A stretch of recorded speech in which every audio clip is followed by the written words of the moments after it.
Welcome to One Up Fantasy, helping you one up the fantasy football competition.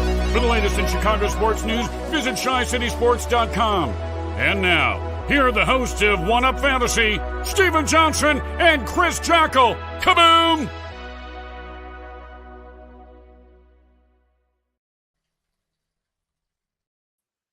Greetings and salutations, one and all. Welcome into a brand new episode of One Up Fantasy here on ChiCitySports.com and the Tape Never Lies Network. I'm Stephen Johnson. He is Chris Jackle. The 2021 season's finally over with a Super Bowl that felt weird. I think has never really had that ebb and flow, but nevertheless, it was a game. Had some questionable situations to occur, but what do we think of that Super Bowl on Sunday? Did you call it the Stupor Bowl? Is that what you just called it? How we doing, Mr. Johnson? You know, I mean, it was a game. You know, it was It looked like it was going to be a fucking boat race. You know, the Rams were going to put it to the frickin' Bengals in the beginning. I don't think if OBJ didn't get hurt, I thought they were going to just blow the doors off them. And you know, unfortunately, the turf was too high, and OBJ blew his knee out, and it gave the Bengals that sense of urgency where they, you know, in that need where they had a shot. So, still a little boring in that second half, but Aaron Donald was offsides in the last play. So, what are you going to do? Referees, the zebras, the black and whites. Plenty to talk about from their ends of things, but I mean, it was. What'd you think? You know. I think that that missed face mask on the 75-yard touchdown. I mean, I don't know how you can miss that. Don't know about the phantom holding call. You mentioned the offsides. I mean, there were missed calls on both sides that led to serious plays. That's all there is to it. It happens in every game. It just so happens it was a large game this time around that led to a lot of penalties. So. Next thing you know, I mean, I have a question, just in general thought, like watching the game. If you are the Bengals and they're knocking on the doorstep, you're trying to prevent. I mean, they were aggressively trying to keep them from catching the balls. I mean, you could just literally tackle a guy before he catches it till you run out of time, I guess, is what they were trying to do. I don't know. It was just kind of shocking. I was like, what the fuck? You know, Eli Apple ate a bunch of crow too, you know, running his yap. But I will say, that's Eli Apple though. Yeah, I mean, come on, what do you expect? You know, but Ramsey was caught, and you know, there's video evidence of him holding fucking Chase and Boyd all game, man. You know, so it's like, yes, there was that blatant face mask, but he got away with some shit too. It's the game, but here we are. The season has concluded. 2021 has wrapped up, and I know there's some things to talk about as we finish the season. Cooper Kupp had a season of seasons of careers, or however you want to put it. I think Jerry Rice was the only other guy to have all those accolades, the Triple Crown and the whole nine. I know you know all of the stats, but he did that in his career. Kupp did it. You know, Cooper Kupp did it in one season, and that's just mind-numbing to think. And he's going to be 30 years old this year. But anyway. I digress. What do you think about that is a very impressive thing, and we're going to talk about wide receivers all night, so it's a good segue into it. With just the fact that, you know, for what Cooper Kupp has become in this league, and the fact that this connection with Matthew Stafford has essentially put him over the top as the wide receiver in the NFL, at least from a fantasy standpoint. Yeah, you can argue all day that there are much more talented wide receivers out on the field, even one that was across the field from him on Sunday night in Jamar Chase. However, again, a wide receiver who got an MVP vote for the first time since Randy Moss back with the Vikings. I mean, that's wild to think about that. It still blows my mind that Calvin Johnson never got one during his 2,000-yard season, but you know, it's just one of those weird things. NFL, you never know what goes into it all, but nevertheless, like you mentioned, you know, being a guy who accomplished so much in a year that only Jerry Rice has done, and like you mentioned, over several years. It now becomes a case of, okay, we saw how good he was in putting up in half PPR leagues this year, 367 fantasy points, just obliterating the competition. But he's 28 years old. So it's not like he's a spring chicken by any means. And, you know, I say that being 5 years older than the guy, and I'm well removed by that Oh, standard. fuck you, dude. I'm 44, man. Don't, you're rubbing it in with that shit. But regardless of this, now you have this question of how much longer can Cooper Kupp keep up this type of play? And obviously having guys like Odell Beckham Jr., Robert Woods when he was healthy, even Van Jefferson to an extent across from him, that he's going to not deal with those triple teams in coverage to where he is able to do things. And, you know, the Rams just said, F it on Sunday. We're going to force feed them regardless of how many guys you try and stick on them. And there's the one pass from Matt Stafford that was just a beautiful throw that kept that game-winning touchdown drive going. No look pass. Yeah, I mean, the fact that it happened, I mean, it was just like it went unnoticed during the game. People didn't even see it during the game. You know, like fans saw it on this, you know, and like Twitter reacted and what have you. But like, I think Al and the boys missed the whole thing. They didn't see that at all. You know, it was beautiful. Yeah, Stafford's been doing that his entire career. You know, it wasn't Mahomes that brought that to the game. You know, I mean, there's many quarterbacks that will say Stafford has been a magician like that throughout his career with respects to the no-look pass. But sorry, little tangent there. But age is important. I just want to add to that, you know, Cooper Kupp is right on the he's on that cusp. That 30-year-old line for NFL standards is like a kiss of, you know, it's like a kiss of death, unfortunately.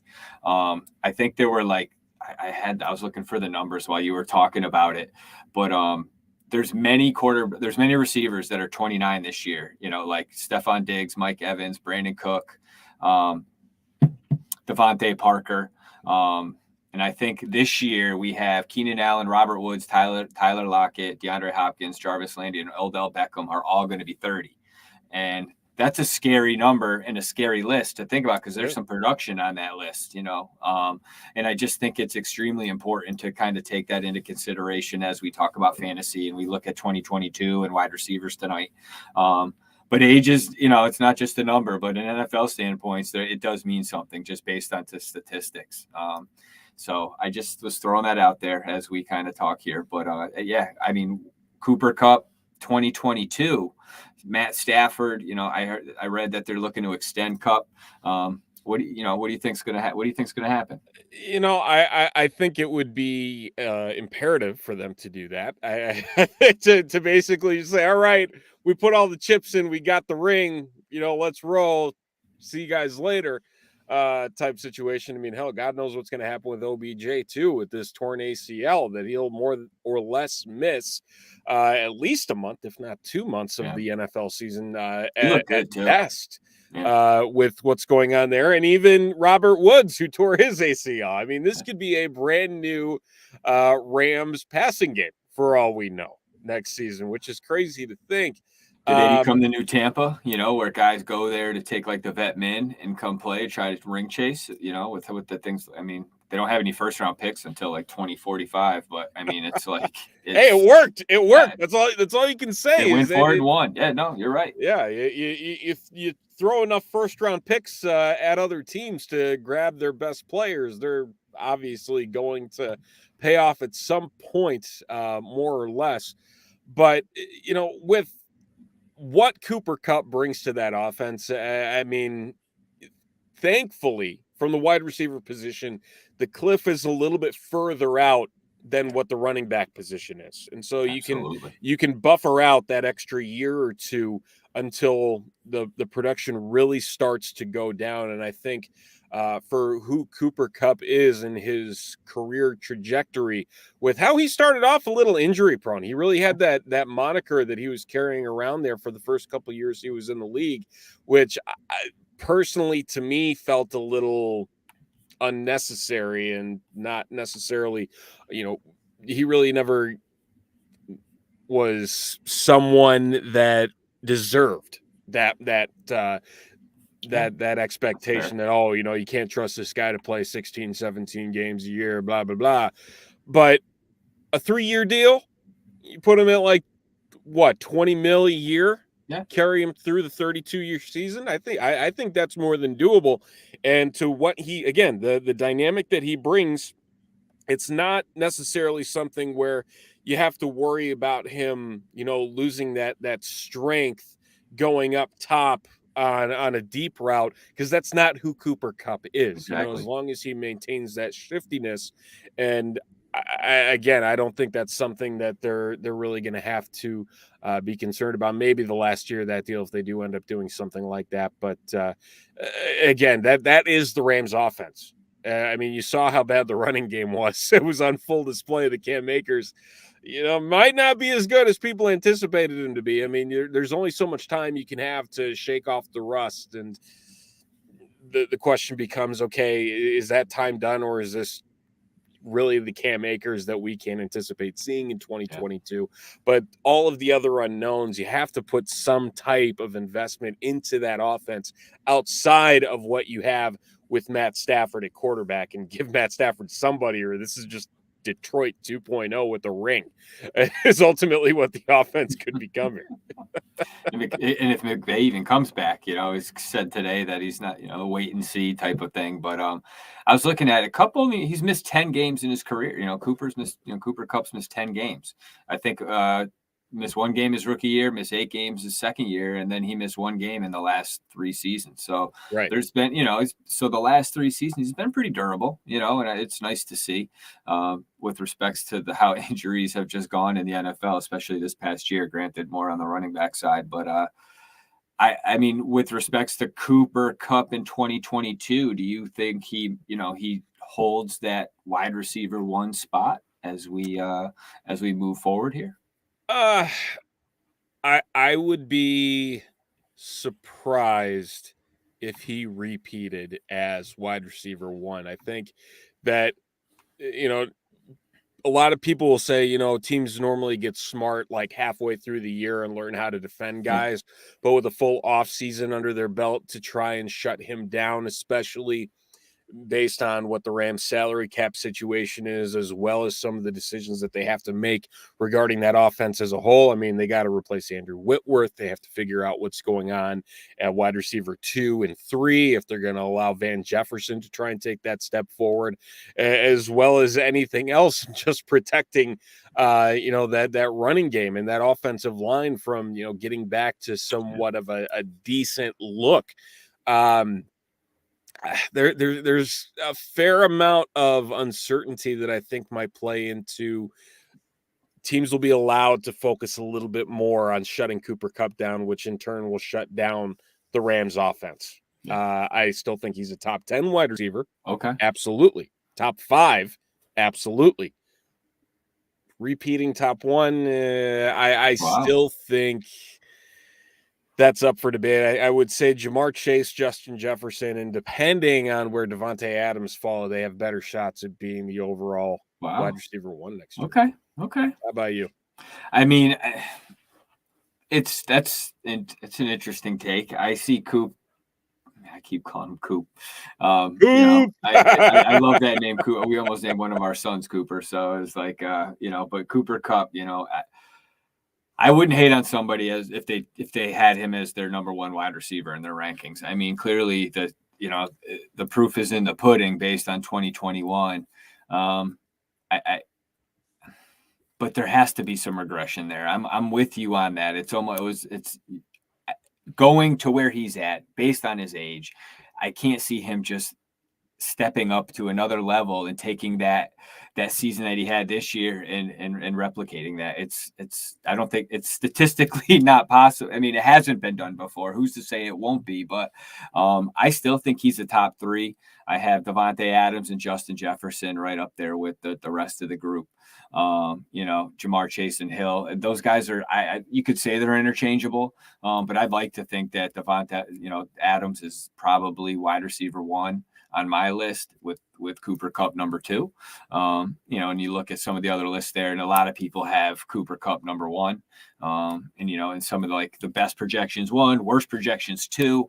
I haven't seen them 5 in your instance, but I can appreciate, where you're coming from. And I actually, I don't think you're wrong, because the guys you're talking about could have much better seasons for 2022. So I see your point. I may not necessarily, agree wholeheartedly. Agree, right. But I definitely could see him being, if the shoe fits, he'll wear that. In LA, if you will.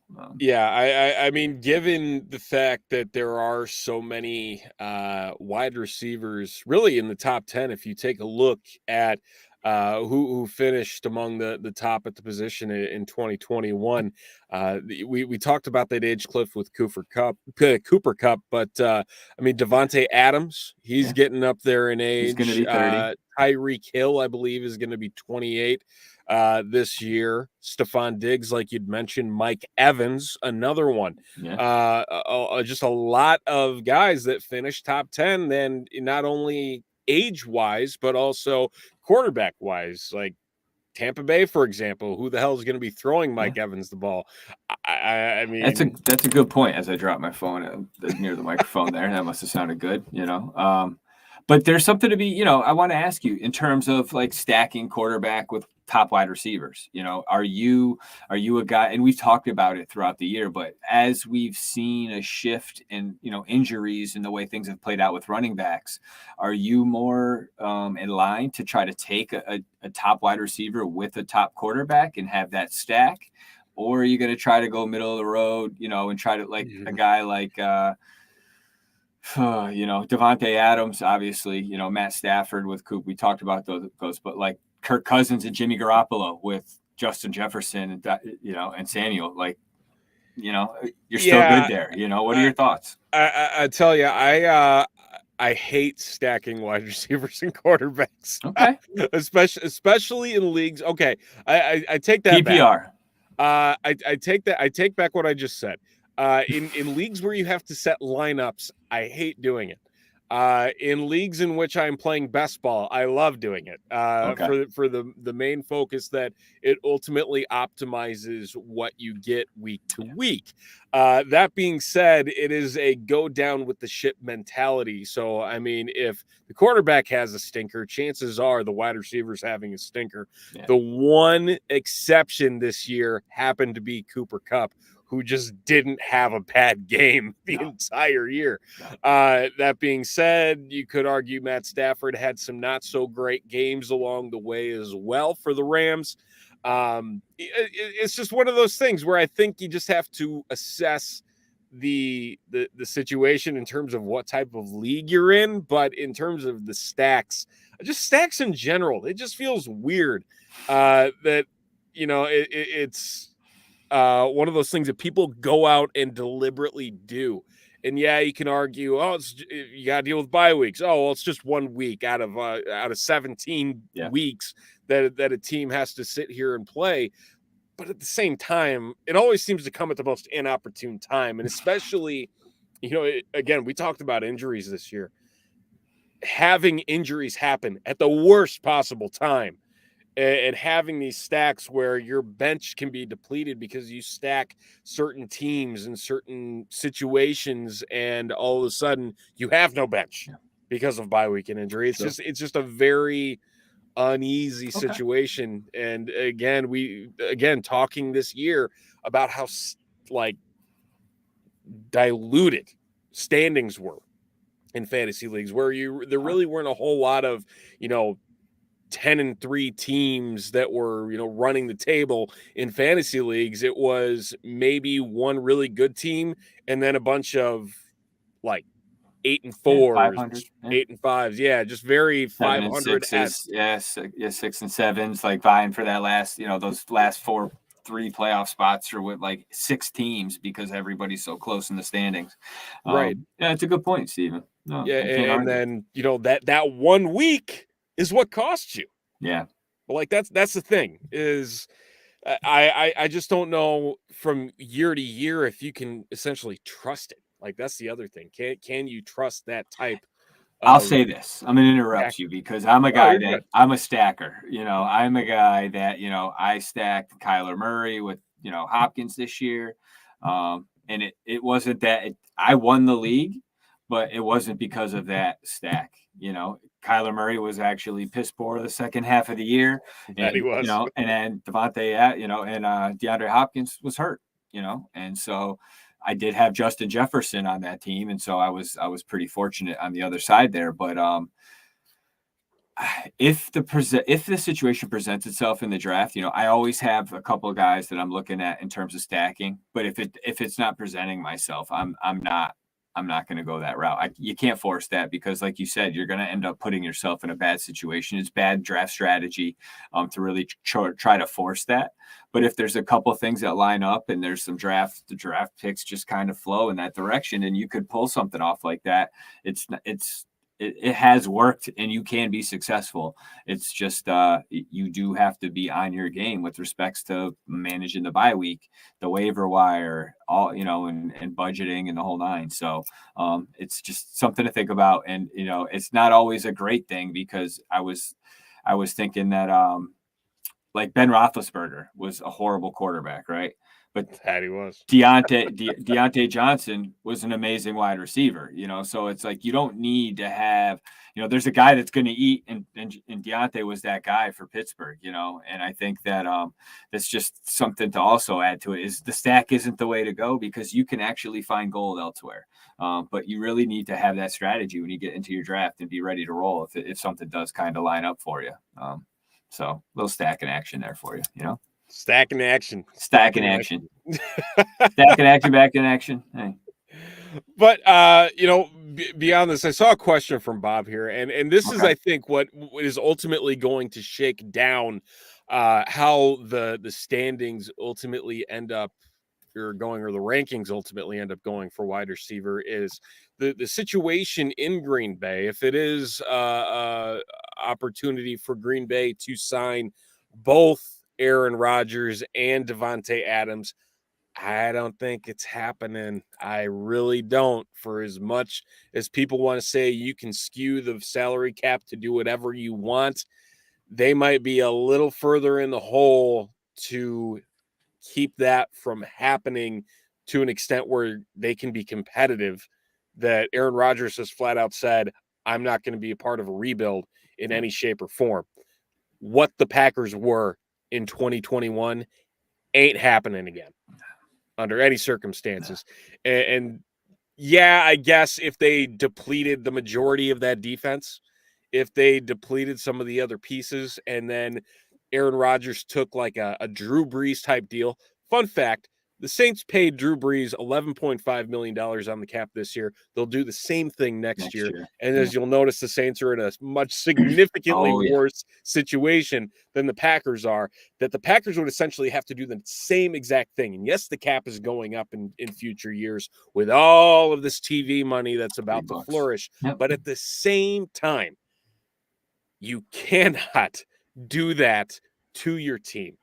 And it's going to be worse. It's not going to be 11.5 million. We're probably talking north of 20 million in years where Aaron Rodgers won't be in a uniform that the Packers are still going to have to pay him. And that's not even taking into consideration anything else that they have to do with that roster in cutting players. Yeah. I'd be shocked if they were back. And then the question becomes, where does Davante Adams go? Yep. And I know we talked about the landing spots as some of the opportunities that are sitting out there. If it is the Broncos, if it is the Chargers, again, you even talk about Tampa with the fact that Chris Godwin is gone, and the head case that is Antonio Brown is gone. I mean, this is the time for Davante Adams to kind of understand his worth he's going to get this paid. league, which is arguably the best wide receiver in the NFL. Yeah. And it's his last shot at a bag too, right? I mean, he doesn't have to sign the franchise tag, the tender. He has to sit out. Was it 8 weeks if you don't sign it? I forget what the rule is. Or is it the season? I apologize for not knowing that off the top of my head. I don't know off the top of my head. But I mean, they could try to franchise tag him, but the whole fact that they're going to want to pay Rodgers, make him the highest paid quarterback is just, they're cut off their nose to spite their face. It's just stupid. You can add all the avoidable years, but like you said, it's going to kill them in the long run. And they could have avoided this shit years ago by just not drafting Jordan Love and playing their cards right. But fuck them. They did what they did, and they deserve this fucking shit. So fuck Green Bay, and let's keep it moving. Make your bed, you lie in it. I mean, exactly. And I hope Davante, Adams, if he wants to come to Chicago and team up with Justin Fields, maybe take a 8-year deal with a $20 million signing bonus for year one. Then, hey, let's, get us to 2023 where we got $100 million under the cap, But outside of that, there's some great landing spots for Adams if he does ultimately leave Green Bay. I would love to see him out west if I'm not going to see him in the old navy and orange. Maybe with the Chargers, that'd be pretty electric to see him with Justin Herbert. What about going to Denver and playing with, Denver moves some of their young receivers, some draft capital, and bring Adams in. To think of how good that receiving core is, it is in fucking Denver. Crazy. We talked about it last week. Yeah, but I mean, you got Cortland Sutton, you have Jerry Jeudy, you have Tim Patrick who came on as well, then Noah Fant and Albert O. It's a hell of a receiving core already, and to think that they could add Davante Adams to that mix, and yes, they need they need a quarterback more than anything, and obviously makes a lot more sense from a perspective there that Aaron Rodgers would be the Packer to go to. The Broncos versus Davante Adams. It's one of those things where would I be surprised if it happens? No, not at all. Okay. But in terms of the probability, on the fence. Apparently, Smo brings up a good point too. You can't forget about Javonte Williams, who is going to be and I cannot wait for Javonte Williams' season to happen. End of story. We talked about that last week too, right? About Williams and the potential there, especially with how elusive he was. I didn't realize the stats, as we talked about that, is he really is hard to tackle, led the league. And that was surprising, to be fair, when I did a little digging there. And George does bring up a good point. And I think it depends if, Gordon comes back, or they might even draft another young back and just kind of let Williams eat and go from there, Yep. It's going to be fun to see. But I see here we had, what do you think of Terry? Scary Terry. Terry! With We Are Commanders. Bump, bump, bump, bump, bump.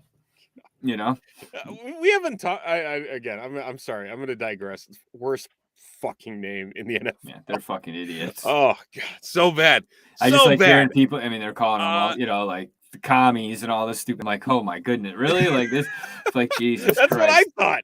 Well, dude, I heard it on McAfee too. They're making up songs, and the guys are like, "Is that really our fucking anthem? Like, you guys are saying that at the game?" I forget who they had on. The guy was like, or Taylor Heineke was on. He was like, "Wait, we're doing that? Did I miss an email or something?" And they're like, "No, we're just fucking with you. It's that bad."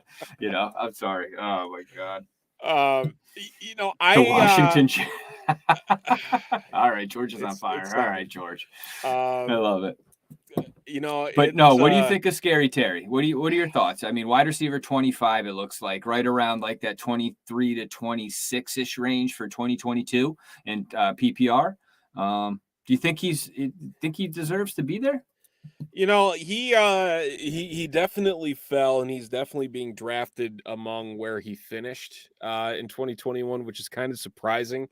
Yeah, I expected him to creep back up because he was a darling in 2021 draft season because everybody thought Ryan Fitzpatrick was going to be the guy that was going to get Scary Terry to that next level because Ryan Fitzpatrick loves throwing the ball to his alpha wide receiver. Everywhere he's been, that's always happened when Ryan Fitzpatrick is the quarterback. And now I think the question is, Taylor Heineke obviously isn't the answer in Washington. And so the question now becoming, who is the wide receiver? Or excuse me, who is the quarterback? Are they going to draft somebody? This Mitchell. Class, it's not the greatest. It doesn't really show the most promise in terms of a passer that could Heineke get. Could be there McLaurin. again. I mean, he very well could be. Yeah. I mean, what else are you going to do in free agency? Andy Dalton? I mean, there's We'll not a trade you lot Nick there. Foles, man. We'll trade you Nick Foles, but do anything here. But I mean, Scary Terry, 77 catches on 130 targets, almost 1,035 receiving yards, and how many touchdowns did he have? Do you know? I think he had. I'm trying to see it here, but computer's not working with me. 5 touchdowns. It's a pretty solid year considering the quarterback play. With fucking speed bump Charlie letting Fitzpatrick break his hip game 1, and then hey, let's give him an extension.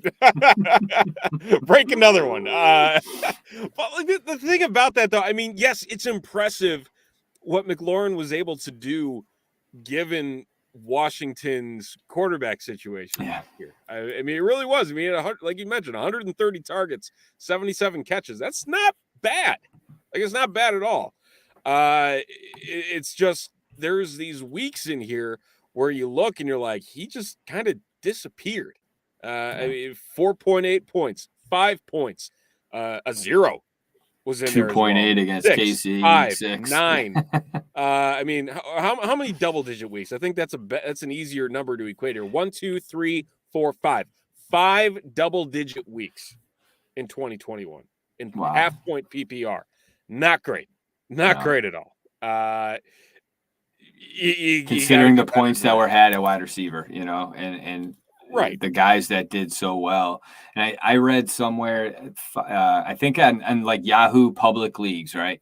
5 out of the top 10 MVPs out of all the leagues combined were wide receivers. And so I think, and that's mixing in the court, there's the one tight end, I think. And then you had some quarterbacks and Jonathan Taylor would have been the other one. It's the wide receivers were the guys that brought a lot of people to the championship and won you some money outside of Rashad Penny. Not Rashad Penny, our other guy there. Help me out. DK Metcalf? Penny. Jesus, in the finals there. Yeah. Like, what else are we talking about? That he was the game for Seattle. Yeah. All right, there we go. But yeah, so it's I don't know. I'd like to see I'd like to see some I just lost my train of thought, but he had some games where he played every game this year is what I'm trying to get to.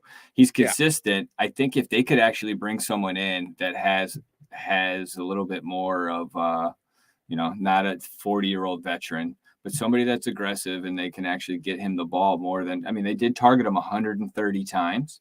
But I think when you have almost a 50% catch, a successful catch rate, that speaks to some of the passes that are being thrown your way. And so I'd like to see him have a better supporting a better quarterback. I just think we may see that in 2023 and not 2022. Yeah, I'm going to pull up some of his other stats here just to get an idea of where Terry McLaurin is for his metrics here, because you can see where his true catch rate is, his quality targets, based on what he's getting from his quarterback play, target accuracy.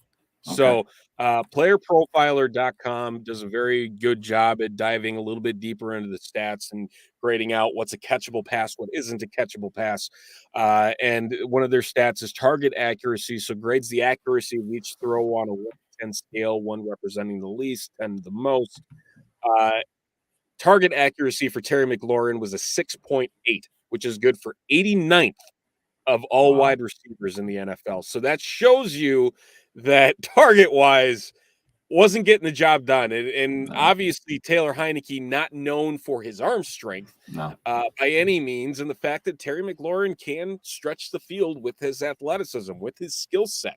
You mentioned it, not a 40-year-old, not a Taylor Heineke type. That's, the feel-good story. As a quarterback, they need somebody that can drive the ball down the field, and that is not on the Commanders roster right now. Plain and simple. They got a running back. Gibson, Antonio Gibson is a solid back. They have some weapons there. He rushed for over 1,000 yards this year, had almost 1,400 all-purpose yards. They have some dudes that can play ball. I think they get a quarterback, and they were in the hunt this year, but if they can get a consistent quarterback, I think that we'd be having a much different conversation regarding some of the fantasy output you're going to see from Terry, from Gibson. It's true. Commanders need to put some work in. That they do, and hopefully get a Curtis Samuel healthy season as well after the money that they dropped on him to pluck him from Carolina. So plenty that can be improved in the Capitol. Who knows? Maybe they'll even have a new ownership group by the time the 2022 season rolls around. But speaking of Terry, the last thing we'll mention about this here, because right now, half PPR leagues, he is ranked as wide receiver 27. He is sandwiched between Amari Cooper, who is a potential free agent candidate if he does end up getting cut by Dallas, and Davante Smith, the second-year wide receiver up in Philadelphia. A couple other names. I'll give you a list here. I'm kind of surprised about some of these. I think I know what you're going to say. Go ahead. McLaurin. Ahead? You're going to say, go ahead. They're ahead of. Well, so we'll do the five ahead of him, and then we'll pick one. We'll do three behind him. Hunter Renfrow, I'm surprised, is ahead of Terry McLaurin. Elijah Moore. Yeah, I saw that. Surprise. Those two. Honestly, even to an extent, Brandon Cooks. I'm surprised Brandon Cook. I mean, he is Mr. Reliable. Yes. Don't get me wrong. Any offense, Brandon Cooks, is he playing? Yes, he'll perform. Mm-hmm. That's who he is. That's what he does. But Elijah Moore and Hunter Renfrow, wide receivers 23 and 24, are ahead of Terry McLaurin, Michael Pittman, in the current 2022 standings. Yeah. Like, what? And behind him, you got Jerry Jeudy, Amon-Ra St. Brown, like you said, Davante Smith, Thielen, who's on the wrong side. He's an older gentleman. Jerry Jeudy, Odell, Allen Robinson, Darnell Mooney. Those are like the next six guys. So he's probably right where he should be. Maybe a couple spots higher. I think he's better than 25, in my opinion. I mean, there's a lot of guys here in these early 30s where I'm like, that's it. That's all they have. Yeah. But it just speaks to how deep wide receivers are, and if you draft right, you're gonna, if you play your cards right. And I think wide receiver heavy, and streaming one running back and having a solid back, I think you're gonna do all right.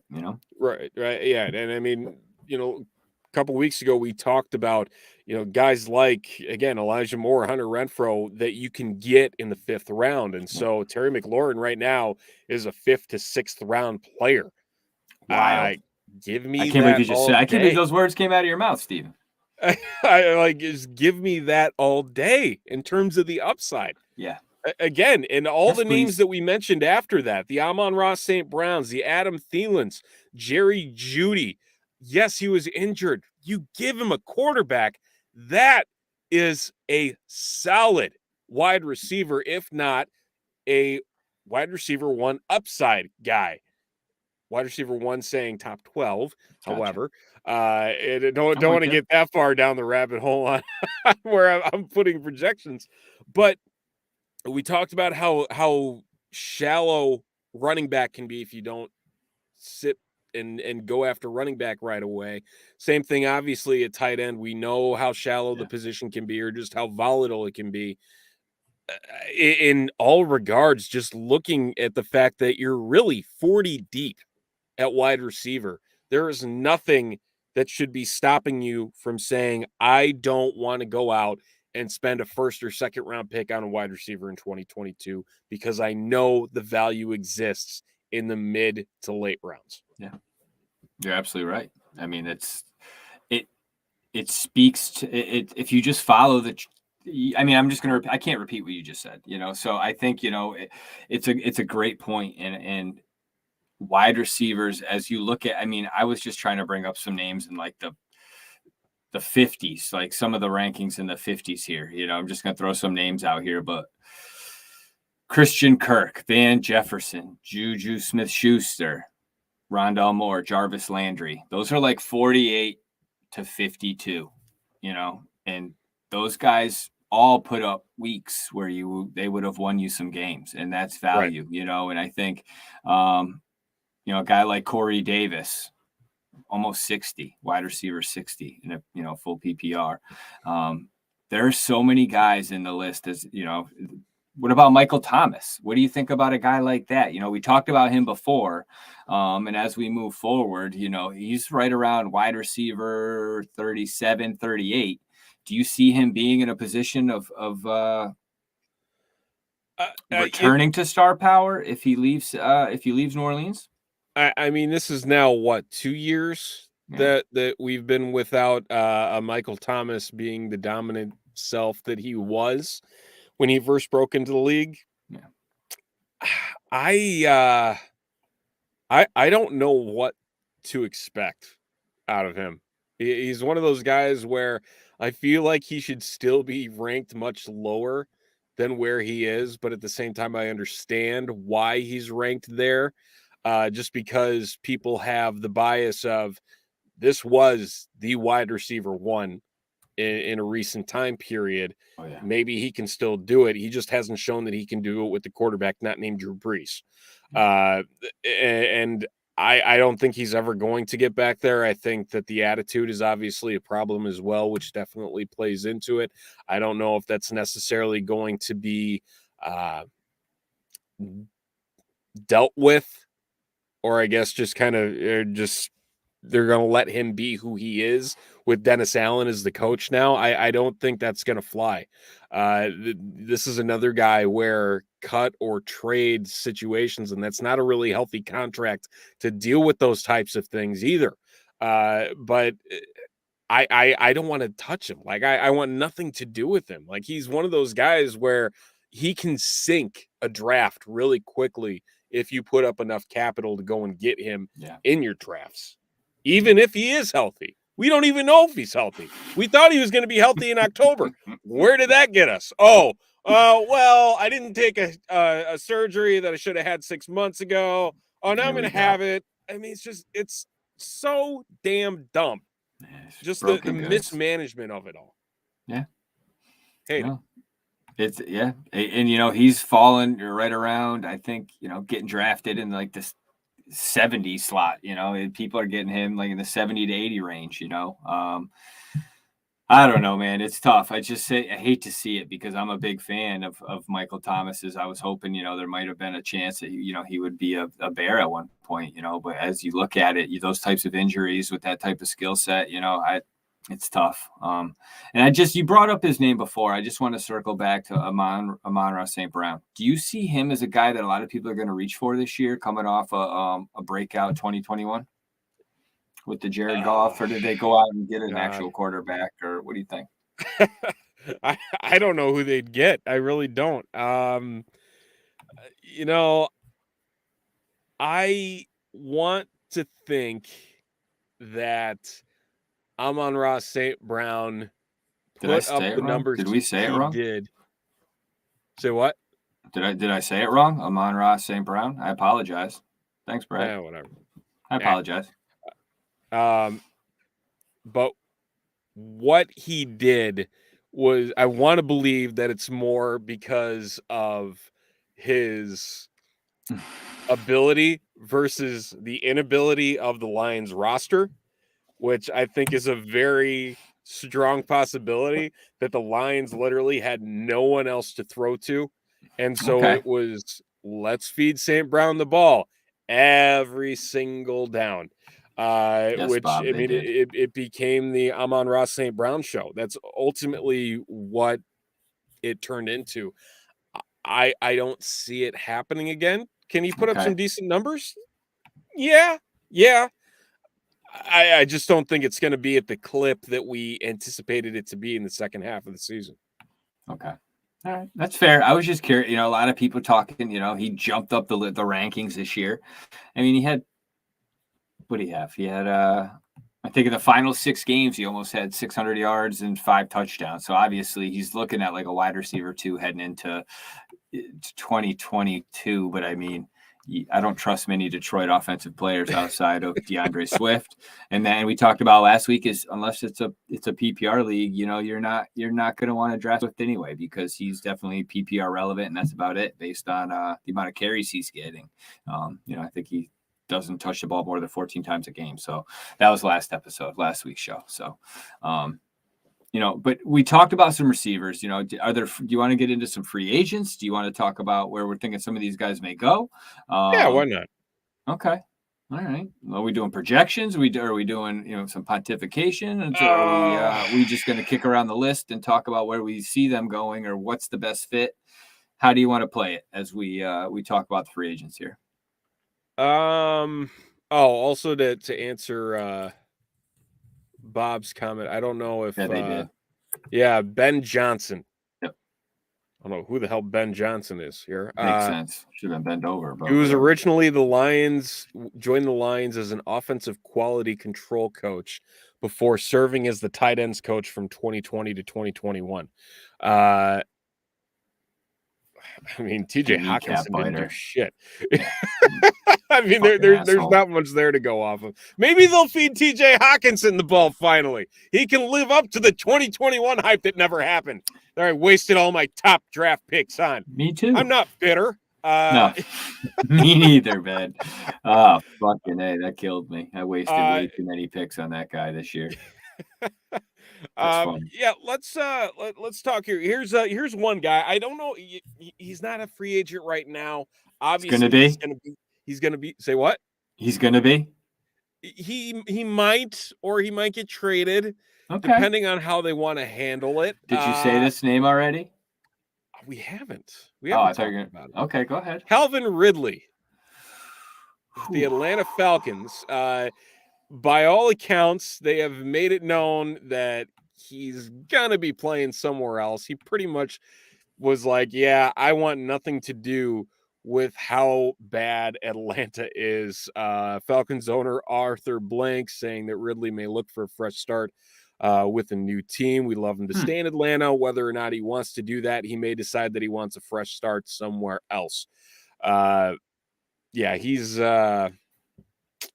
It's a ringing endorsement from ownership, huh?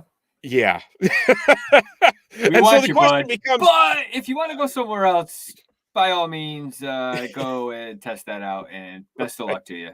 Don't let the door hit your ass on the way out of here, buddy.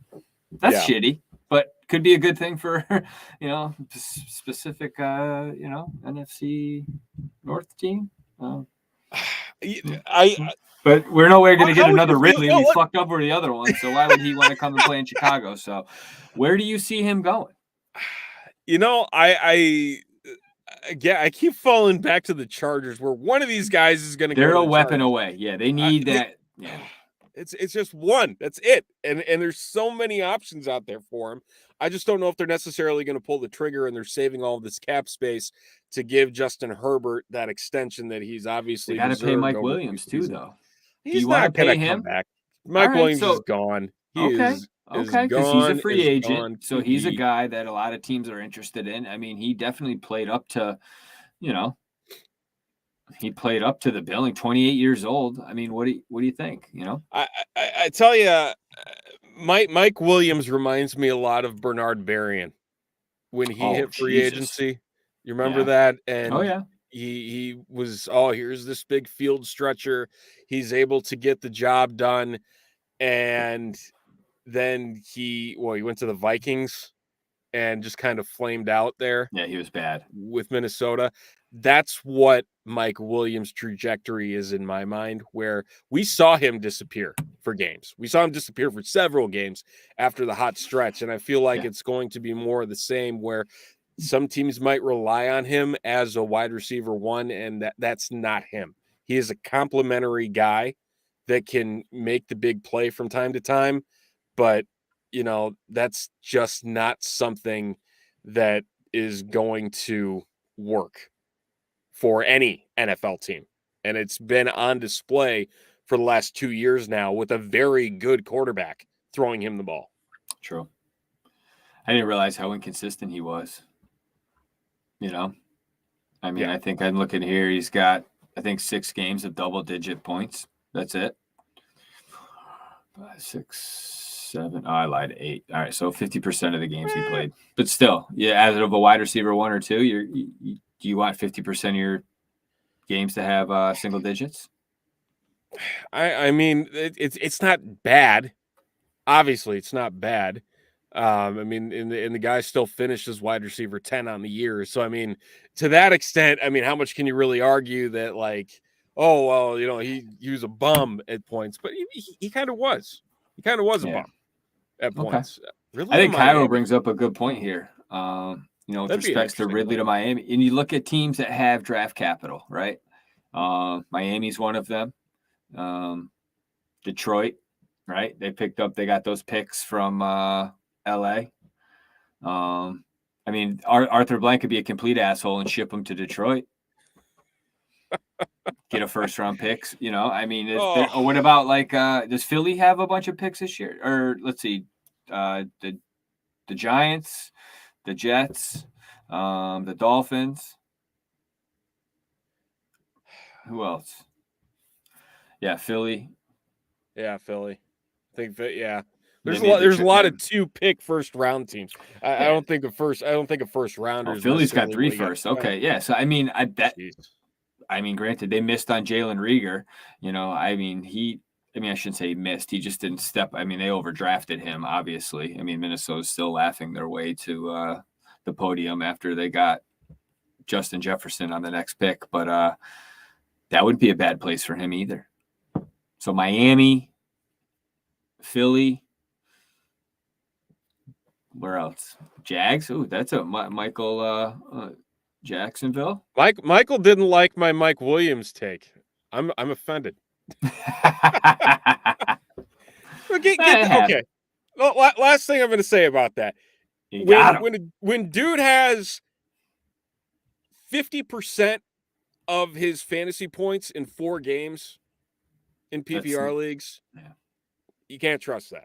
That's why he's a wide receiver 44 in 2022. You know, I mean, there's a reason he dropped going into the rankings from 2021. You know, there's just some inconsistency there. You know, and he did, like, to your point, he had Herbert slinging the rock. You know, I mean, he had a good statistical season, and we're not saying that he's not a great football player by any means, but we're talking fantasy, baby.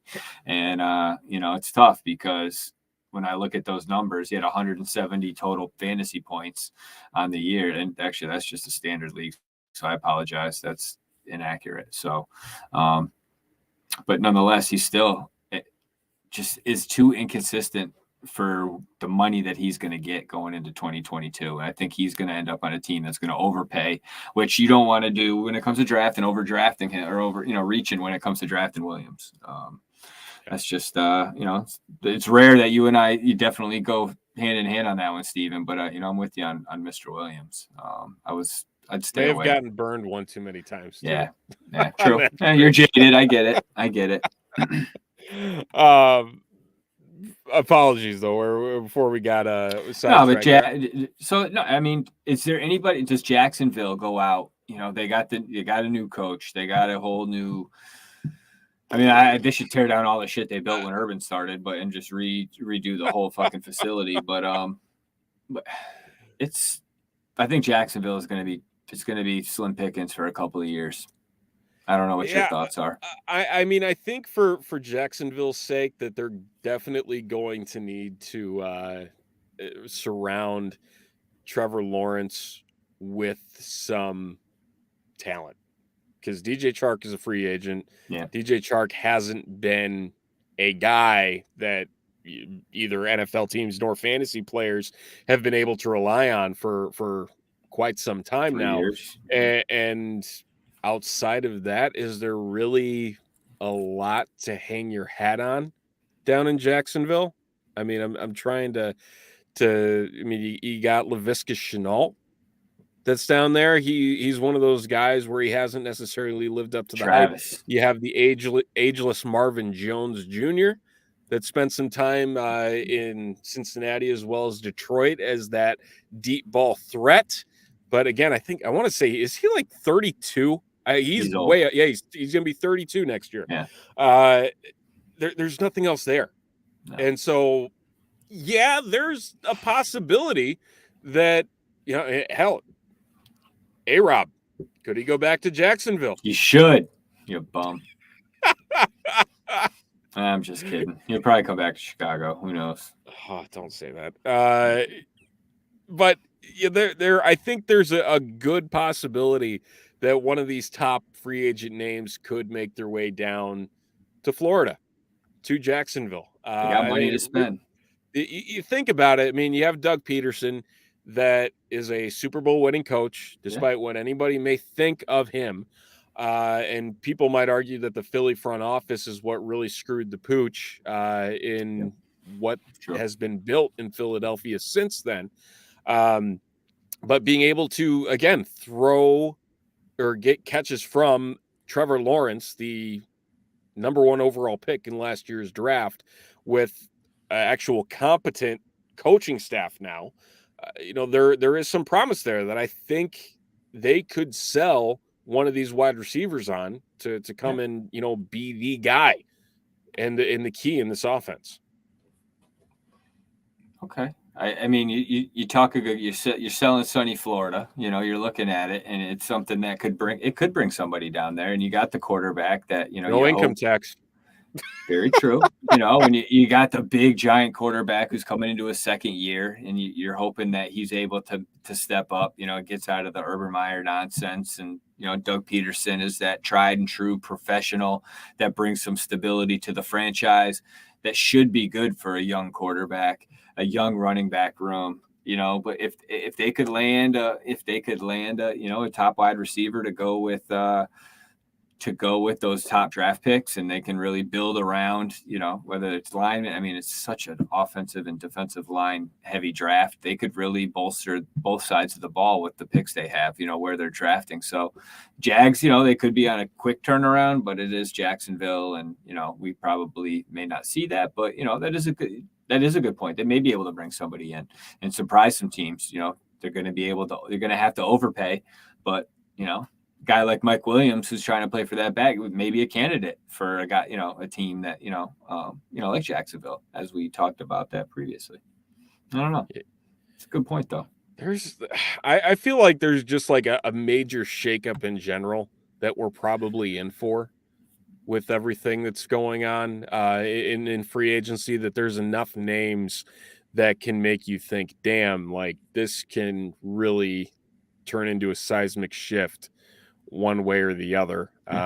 If they do end up re-signing or going with a new team, and really too, because I think free agency overall, the belief is more often than not, players really never live up to the contracts. And given the fact that there are so many skill position players that are hitting the free agent block this year, the question becomes, is that going to keep up, or is this going to be one of those anomaly years where, you are able to rely on these guys that are potentially moving into new offenses and new quarterbacks and new systems and things that they're not used to. I struggle with that. I definitely struggle with that, especially wide receiver. I mean, obviously A-Rob was an exception to the rule when he came to Chicago. Outside of that, though, like it's hard to think of wide receivers who signed in free agency that found as much success in the previous spot as they did in their new spot, if you think about it. And which is such a contrast to, like, you look at the quarterbacks that have left and then gone and won Super Bowls, right? And it's like, you think many other players would be like, shit, let's jump ship, go somewhere else, let's try to ring chase and do that. But that normally comes at a price, meaning you're sacrificing something. And it's not that you're normally not taking that big money bag. You're actually going to take a little less. So you're right, Stephen. I mean, we could bring up the top free agent wide receiver contracts over the last 5-6 years. And there are some successes there, but there's a reason the money's not guaranteed. And, the longevity of gentlemen's careers just don't cut it. And it's such dependent on quarterback play, to offensive line, to coach. I mean, there's so many things that go into it. There aren't many just tried and true wide receivers that are going to go out and give you 25, 22 points a week outside of Kupp, Cooper Kupp and, Davante Adams right now. But I see a little smile on your face. And I just wanted to add, like 3 out of the top 5 wide receivers all have like torn ACLs, like Godwin, Beckham. Who else? Not 3 out of the top 5, but DJ Shark's coming off an injury. Gallup. It's a lot of injuries. I'm trying to think of somebody else, but Alan Lazard was hurt, but he didn't miss. He didn't have it. Fuck him anyway. But you know, but still, there's some guys that are really hurt that teams are going to pay for. They're going to pay, and it's not going to be a prove it deal. They're going because they have to try to get ahead of the game and get a guy in a 3-year deal to bring them in because they're hurting and they're going to have to take that risk. So I hope the Bears aren't one of those teams, but it's going to be really interesting to see how the chips fall this year. You know what's really weird? I'm looking at last year's stats.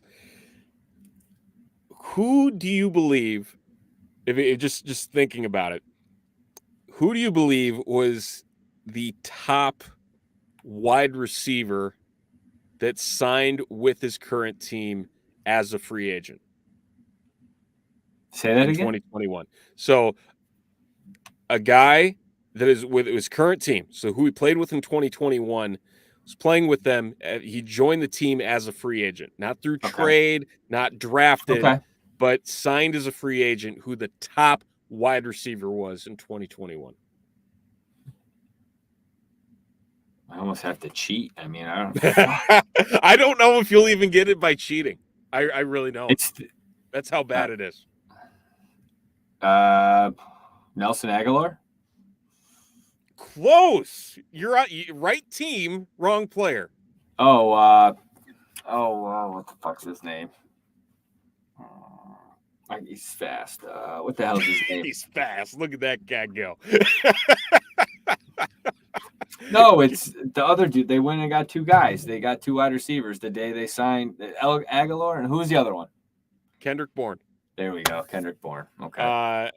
Yeah. He's a sprinter. Is he an Olympic sprinter?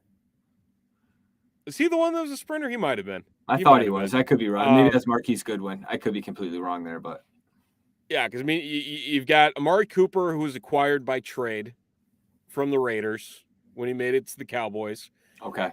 You've got Stephon Diggs, who was traded for the first-round pick to Buffalo. That's it. That is it. Everyone else is either with their current team. And Brandon Cooks, he was traded to Houston. Wow, that's saying something. But that shows you that free agent wide receivers aren't something that is a commodity that works well in this league or didn't work well in this league. And again, this could be bucking a trend depending on if some of these guys do end up going to different pastures, not necessarily greener pastures. But it's eye-opening. It's definitely eye-opening. I think it's kind of relative with respect to the amount of money these guys are getting paid now with, at the skill positions. Before a lot of the top wide receivers weren't commanding they were getting paid, but nothing like, the top guys now. So a lot of receivers would re-sign. They'd take the stability and the long-term deal and, whether it's 3 or 4 year deal, but they have that continuity with the same team. Kenny Galladay. Exactly. The Bears almost paid him $75 million or whatever it was for 4 years when they brought him in trying to get Allen Robinson to sign. That was all, dog and pony show. But, you bring up a valid point, and it's, big money wide receivers. It's like baseball. How many $300 million contracts pan out?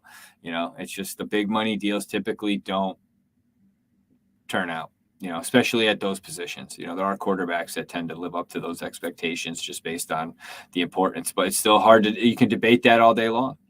Lesson learned, and maybe Bears shouldn't spend money at wide receiver. Go get a guy. Round 2. Let's go. Homegrown talent always works. Yeah. Always works. It's a league of homegrown talent. That's all there is to it. I like that. Hey, we'll see what ends up happening. We'll be talking about wide receiver dynasty guys soon too anyway, so we'll be able to bring up some guys and talk about some potential targets for Justin Fields. It'll be beautiful. That we will. And I mean, Darnell Mooney, yes, we've talked about it numerous times. Sorry, Claudio. Great 2 or 3, probably 3. They need 2 more weapons. They need 2 more bona fide weapons to go out and play offense. End of story. It was funny. We were staying home. I've been home the last few days and watching. My son loves to watch YouTube highlights of the Bears, and he, like the Bears put out like their highlight tape. So we were watching Darnell Mooney. We were watching. Well, of course, Justin Fields. We love watching the Justin Fields one because he just anyway. Darnell Mooney, what's going on, right? And it's like a 7-minute video. I forget what it is, and Conrad just goes, "How come there aren't many touchdown videos?" And I was like, "You son of a bitch, bro." I was like, "Yeah, you're right, man. He didn't have that many." He's seeing through the fan that trying to lure him to the navy and orange. It was funny. We had a good laugh. It was pretty good. Yeah, I'm like, next year it'll be a little longer. Maybe it'll be 10 minutes because we'll have some touchdowns to cheer for. Or celebrate. Can only hope. Fucking A, man. Before we wrap things up here, one last question. We talked about this last 2 weeks, but one guy at wide receiver, maybe we've talked about him, maybe we haven't, depending on where he is, that you are adamant on being a value, if not one of the top names at the wide receiver position in fantasy in 2022. All right. So I was looking at rankings, right? And like a name that I was surprised when I saw it. I'm like, really? Like people thinking top 5, top 10? It's AJ Brown. He's top 10 PPR. He's top, I think, 5 dynasty for 2022. I was a little taken back when I saw it, and then looking at it, I'm like, okay. I didn't realize a few things. One, he's 24 years old. He's been in the league 3 years, and he, outside of getting hurt this year, he would have gone up each season with respects to receiving yards, targets, the whole 9. He almost had the same number of targets in 2021 that he had in 2020. I see him as being. I mean, imagine some odd reason if they were able to get Aaron Rodgers or some crazy thing where they get rid of Tannehill and they go out and get a quarterback. I'm not saying he's going to go to Rodgers, Tennessee, but it's just one of those rumors you see, and he's building a house out there and all this other bullshit. But to that point, you'd be amazed at how well that deal could work after June 1st. With Tannehill and the whole thing, right? Like the way it all kind of plays out. I saw some of that. And if that was to happen, I think, you may see, I mean, he may end up being wide receiver 1, and so I'm a big, I'm all over the place on AJ Brown. I really liked him this year. I ended up having to trade him when I was dealing with a running back situation. I had talked about it earlier, but he ended up getting hurt. So, but regardless, I think AJ Brown is that guy for me. He had played in 13 games this year, had 105 targets with Tannehill as the quarterback, 63 catches, 5 touchdowns. He's somebody that I think is he's looking at a pretty big year for 2022. I don't know if I answered your question. No, you did. You definitely did. Right. What about you? It's, I go back and forth with a couple guys. I really want to avoid the recency bias of one specific guy. I can't avoid it. I think that the writing is on the wall that there is the potential for him to put it all together. Okay. And again, given the recency bias, the last game of the year, and the fact that he was, on a record-setting run there in his final game of the year, heading up to the lovely northern New York and the Buffalo Bills, Gabe Davis, man, I'm ready for him to turn it on. Wide receiver 42. is where he is currently at. And man, if there's one guy that's going to be that third-year breakout, I got a feeling it's going to be him. Emmanuel Sanders probably gone. Cole Beasley is in the final year of his deal. He is a cut candidate as well to clear the path for Gabe Davis to become that guy. And we saw the connection that he had with Josh Allen. Absolutely. That's got to carry over. It's got to carry over just as for what he was doing on the field against the Chiefs. I mean, it's you don't see that and say, okay, that was a one-time thing. And he's shown flashes in the past. He showed flashes his rookie year, really didn't put it all together in sophomore season. But I think year 3 is where it really all comes together. And given some of the other names that are floating around that tier with him, it makes a lot more sense from an upside standpoint to go out and get Gabe Davis. And I think he could very well finish as a top 20, if not a top 15 wide receiver in 2022. Okay. I could see that. We've talked about him, you know. He's a guy that young kid doesn't turn 23 until, you know, April 1st. So yeah, he's in his 2 years were identical almost statistically. So if you were able to just give him some more opportunity, you would think that he would produce even more, you know. So I like that. That's a good pick. I think he's got big things coming in, you know, in store for him for 2022. I like where your head's at on that one, man. Yeah, I mean, and he's a big dude too, 6'3" and 212. He doesn't necessarily look the part when he's on the field. He looks a lot smaller, but it's just that speed and shiftiness. He can definitely go about it as well. So on the hype train already. Let's go. Got 6 months to get through draft season, but I'll be getting plenty of that Gabe Davis stock as the season moves along here. But, you know. You and me both, buddy. We'll get rolling. We'll get rolling on it. Yeah, we're definitely gonna have to break down the wide receivers for dynasty and rookies coming in, because there's some guys that I think could, you know, potentially make some noise for guys out there. I know someone's looking for a big kind of bruising possession receiver. I think I saw Mike was looking for an AJ Brown, DK Metcalf style. I mean, like Drake London's a big dude at like 6'5", but you know, like big dude. Yeah. So, you know, just to speak to that, but yeah, I look forward to breaking down some rookies and you know, talking about that with you as we move forward this offseason, man. It's gonna be a lot to talk about. That we do. Plenty of chatter. We are less than a month away from free agency kicking off as well, which is nuts to think that is happening, considering the season just ended. All this stuff pushed back an extra week. Throwing everything off. Yeah. We don't know what's going on, but hey, it's going to come faster than you think, and all of the ramifications will slowly follow thereafter, and we'll be here to break it all down from a fantasy football perspective when it does happen.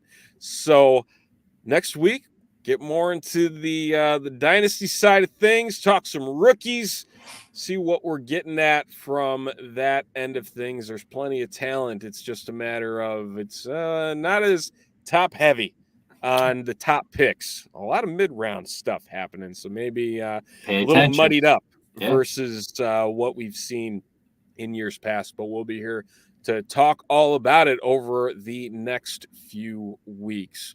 But as for now, that's going to do it for us here on this episode of One Up Fantasy. We do thank you for watching. Be sure to tune in to Keeping It 100 tomorrow night with Phil and Shane as they continue the off-season Bears talk and everything happening at Hallis Hall with the new regime. There's new positions in the front office being created every day with the coaching staff. It's just one thing after another. We're learning all sorts of new fun things about what this new regime is doing. The new era is bringing in some fresh change, man. It's a beautiful thing, man. Let's see it pay off. Let's see it pay off. That's right. Get us some weapons. Get us some fucking guys that can make plays. Let Justin Fields eat, and let's go to work, motherfuckers. Let's do the damn thing. What the hell are we doing? Sorry. Yeah. All right, that's fine. We just have all this pent-up aggression. I think that's the best way to put it. We have just pent-up aggression based on everything that we have going on. And Jason McKee, former Bears fullback, joining the show. tomorrow night as well. So plenty of fun there. So again, that happens all at 8:30 Eastern, 7:30 Central on TTNL and Shy City Sports across all social media channels. So until next Tuesday, we'll be back here, same time, same place, more fantasy talk. For Chris Jackle, I'm Stephen Johnson. Again, thank you for watching. Have a wonderful rest of your week. We'll talk to you next Tuesday night. Take care, everybody. Take care, everybody. Have a great night.